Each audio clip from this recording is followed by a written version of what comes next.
کہ آدمی جب دیندار ہوتا ہے تو اس کے ساتھ رہنے والا بور نہیں ہوتا،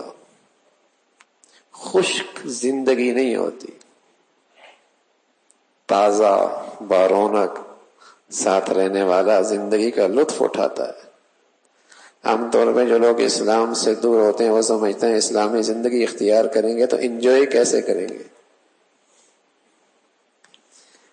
مزہ کیا آئے گا، ساری مزے ختم ہو جائیں گے اسلام پہ آنے پر۔ نہ میرے عزیزو، اگر میرے نبی کی پوری زندگی سامنے ہو تو حلال رشتوں میں وہ مزہ ہے کہ حرام میں اس کا تصور بھی کوئی نہیں۔ حلال کی زندگی میں اتنی مٹھاس ہے، اتنی لذیذ زندگی ہے کہ دنیا کو ایسی زندگی کی ہوا بھی کوئی نہیں لگی۔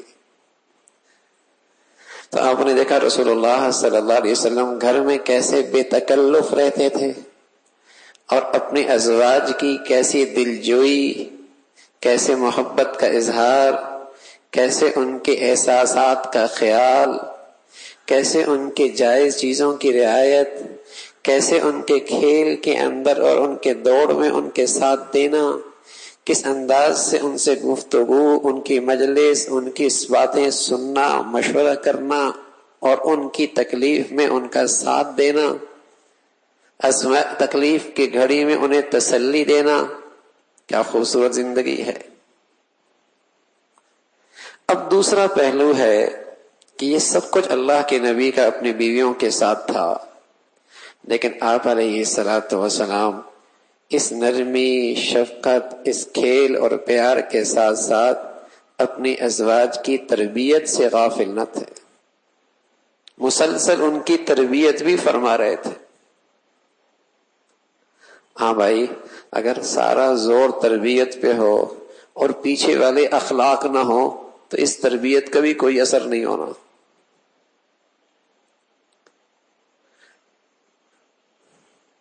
ڈنڈا ہاتھ میں ہے، نماز کیوں نہیں پڑھتے، پردہ کیوں نہیں کرتے، یوں کیوں نہیں کرتے، اور اپنی زندگی کا حال کیا ہے، ایسے تند مزاج ہے کہ اللہ پناہ۔ تو اگر پہلے اخلاق کوئی نہیں تو اگلی تربیت کا بھی فائدہ کوئی نہیں، اور اگر پہلی زندگی نبی علیہ الصلوۃ والسلام کے سامنے ہے، دوسرا نہیں ہے، تو میرے عزیزو تب بھی گھر کے زندگی کے مثبت اثرات نہیں آئیں گے، اس لیے کہ جب تک اس عورت کا اللہ سے تعلق استوار نہیں ہوگا تو میرے عزیزو وہ ایک اچھی خاتون اور اچھی بیوی بن ہی نہیں سکتی۔ اس لیے کہ جب ازواجی زندگی کی رشتے کی بنیاد للہیت پر، ایمان پر ہوتی ہے تو وہ وفاداری پائیدار ہوتی ہے۔ اگر مادیت کی بنیاد پر رشتہ کھڑا ہے تو جب مادیت بیٹے کے ہاتھ میں آ جاتی ہے تو باپ کی گھت بنتی ہے،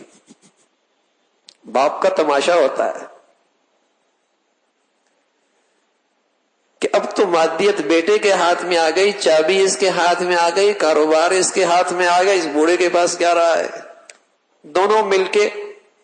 اپنی زندگی کا وہ حصہ نکالتے ہیں جو انہوں نے برداشت کیا ہوتا ہے۔ یہ مادیت کی بنیاد پر اگر رشتے کی بنیاد ہوگی تو تماشا ہوگا،